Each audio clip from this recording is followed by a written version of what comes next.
Sir నమస్తే అండి, మీ పేరండి? నా పేరు గంగా మహేష్ నాయుడు. నేను ఫిజికల్ డైరెక్టర్ శివదేవుని చిక్కాల హై స్కూల్లో వర్క్ చేస్తున్నానండి.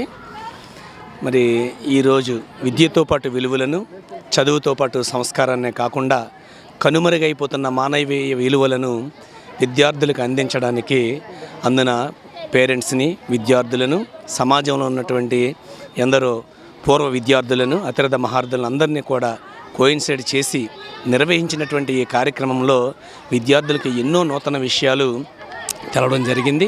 అలాగే వారి యొక్క తల్లిదండ్రులను పిలిచి వారి యొక్క వ్యక్తిగత విషయాలు, విద్యార్థి అభివృద్ధి అంతా డిస్కస్ చేయటం, చక్కటి ప్రణాళికలను రూపొందించి అట్టడుగు స్థాయిలో విద్యలో వెనకబడి ఉన్న విద్యార్థుల్ని కూడా చైతన్యపరిచే విధంగా ఒక నూతన ఘట్టంగా ఈ యొక్క కార్యక్రమం ఇదివరకు కూడా పేరెంట్స్ మీటింగ్లు అవి జరిగి ఉండొచ్చు. కానీ ఇలాంటి అద్భుతమైనటువంటి పేరెంట్స్ మీటింగ్ అనేది బహుశా విద్యా వ్యవస్థ చరిత్రలో ఇదే మొదటిసారి ఉండొచ్చు. మరి ప్రభుత్వం ప్రతిష్టాత్మకంగా తీసుకొని ప్రతి పేరెంట్ని కూడా పాఠశాలకు వచ్చి విద్యార్థుల గురించి వాళ్ళ యొక్క ఉపాధ్యాయులతో ఓపెన్గా మాట్లాడడం, వారి యొక్క సంస్కరణల గురించి ఏ విధమైనటువంటి జాగ్రత్తలు తీసుకోవాలి, జరుగుతున్నటువంటి క్రైమ్ విషయంలో కానీ, లేదంటే డ్రగ్స్ లాంటివి కానీ, లేదా పాఠశాలను అభివృద్ధి చేయడానికి ఎన్ని మౌలిక వసతులు ఉన్నా సరే అభివృద్ధి అనేది ఇంకా అవసరం ఉంటుంది విద్యార్థులకి ఏదో ఒక రూపంలో. అలాంటి అభివృద్ధిని పూర్వ విద్యార్థుల నుండి, గ్రామ పెద్దల నుండి, అందరి నుండి కూడా ఓపెన్గా పేరెంట్స్ ముందు మేము అడగడం, ఈ అభివృద్ధికి వారి యొక్క సహాయాన్ని కోరడం, మరి విద్యార్థులు, ఉపాధ్యాయులు చేస్తున్నటువంటి ఈ ప్రయత్నానికి, ప్రభుత్వం చేసినటువంటి ఈ కొత్త తరమైనటువంటి విషయానికి కూడా ఎంతో ఆనందించి ఒక పండగ వాతావరణంలో ఈరోజు పాఠశాలలో వారందరూ కూడా గడిపారు, ఆస్వాదించారు.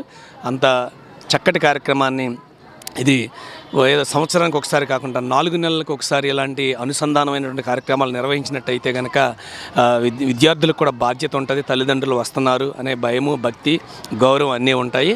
కాబట్టి ప్రభుత్వం ఇలాంటి ఎన్నో నిర్వహిస్తూ నూతన విధానాలని ఈ విద్యా వ్యవస్థకి మరింత ఉన్నతంగా తోడ్పాటు అందిస్తుందని ఆశిస్తూ నాకు ఈ అవకాశం ఇచ్చేందుకు ధన్యవాదాలు తెలియజేస్తున్నాం.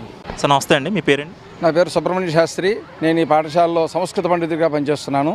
సార్ ఈరోజు జరిగిన కార్యక్రమం ముఖ్య ఉద్దేశం ఏంటి సార్? ప్రభుత్వం ఎంతో ప్రతిష్టాత్మకంగా ఈ మహోన్నతమైనటువంటి కార్యక్రమాన్ని ఏర్పాటు చేసింది. ఇదివరలో ఎప్పుడూ కూడా ఇటువంటి కార్యక్రమాన్ని జరగలేదు.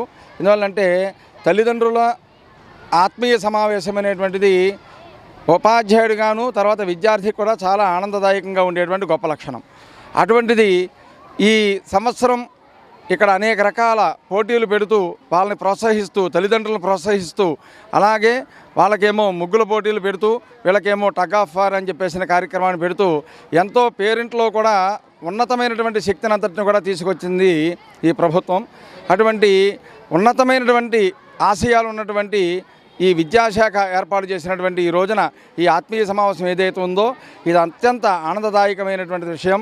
అలాగే ఉపాధ్యాయులతో పాటుగా తల్లిదండ్రులు కూడా చాలా ఆనందానంతటిని కూడా వ్యక్తం చేశారు. ఈ రోజు జరిగినటువంటి ఈ కార్యక్రమాన్ని ఎంతోమంది ప్రజాప్రతినిధులు రావడం జరిగింది. అలాగే పోలీస్ డిపార్ట్మెంట్ వారు వచ్చారు. మిగతా వారందరూ కూడా వచ్చి ఈ కార్యక్రమాన్ని అత్యంత ప్రతిష్టాత్మకంగా, మహోన్నతమైనటువంటి కార్యక్రమంగా తీర్చిదిద్దడం జరిగిందనమాట.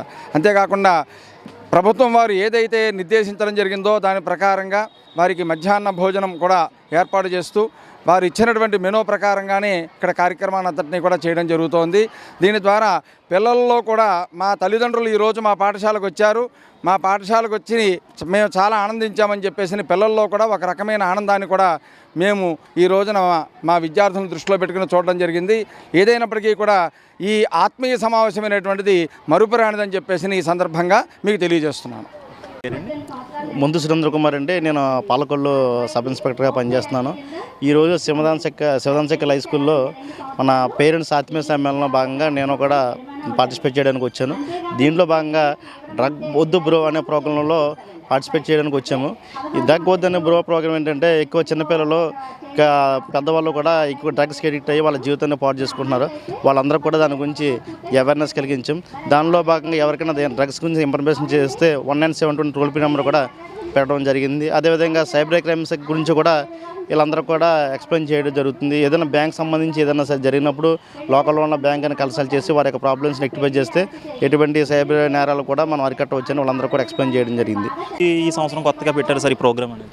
గతంలో కూడా చాలా ప్రోగ్రామ్స్ కండక్ట్ చేశారు, కానీ ఈ రోజు మాత్రం పేరెంట్స్ ఆత్మీయ సమ్మేళనంలో భాగంగా ఈ రోజు ఇక్కడ పార్టిసిపేట్ చేయడం జరిగింది. సార్ అంటే ఈ గతంలో పేరెంట్స్ మీటింగ్స్ ఇలాగా ఈ టైప్లో డ్రగ్స్ గురించి కానీ చెప్పడం అనేది లేదు, మరి ఈసారి కొత్తగా ఎలా చేశారు? అంటే గతంలో పేరెంట్స్ మీటింగ్ కూడా ఉండేవి, మేము కూడా పాల్గొనే వాళ్ళం, కానీ స్పెసిఫిక్గా రెండు క్లబ్ చేసి ఎప్పుడు చెప్పలేదు. సో మేము దీన్ని ఈరోజు పార్టిసిపేట్ చేయడం జరిగింది. అంటే స్టూడెంట్స్ పరంగా మీరు ఏం చెప్పారు, ఏం జాగ్రత్తలు చెప్పారు స్టూడెంట్స్ కానీ వాళ్ళ తల్లిదండ్రులకు కానీ? అదే చాలామంది స్టూడెంట్స్ చిన్న పిల్లలు కూడా డ్రగ్స్కి అడిక్ట్ అయ్యి వాళ్ళ జీవితాన్ని కోల్పోతున్నారు, దొంగతనాలు అదేవిధంగా వేరే నేరాలు కూడా చేస్తున్నారు. మీరు అందరూ కూడా వాళ్ళ పేరెంట్స్ని కౌన్సిలింగ్ ఇచ్చాము. మీరు స్టార్టింగ్లోనే వాళ్ళ ప్రాబ్లమ్స్ కనుక్కుని ఏదైనా డ్రగ్స్ అయినా వాక్ యూజ్ చేస్తున్నారంటే మా నోటీస్లోకి వస్తే మా కౌన్సిలింగ్ ఇవ్వడం కానీ రిహాబిలిటేషన్ సెంటర్ చేయడం కానీ జరుగుతుందని చెప్పాము. ప్రభుత్వం నుండి ఎటువంటి చర్యలు తీసుకోవాలి అంటే పిల్లల పట్ల స్కూల్కి భద్రతలు కానీ? ఈ డ్రగ్స్ ఎవరైనా వాడితే వారి మీద ఎటువంటి పరిస్థితుల్లో మనం వాటి మీద కఠిన చర్యలు తీసుకోవడం జరుగుతుంది. ఎలా ఉంది సార్ క్రైమ్ రేట్? అంటే గతానికి ఇప్పటికి ఏమైనా తగ్గుడు ముఖం అయితే పట్టిందంటే? పర్వాలేదండి, మనం ప్రజెంట్ బాగానే ఉంది, ప్రజెంట్ తగ్గింది కొంత.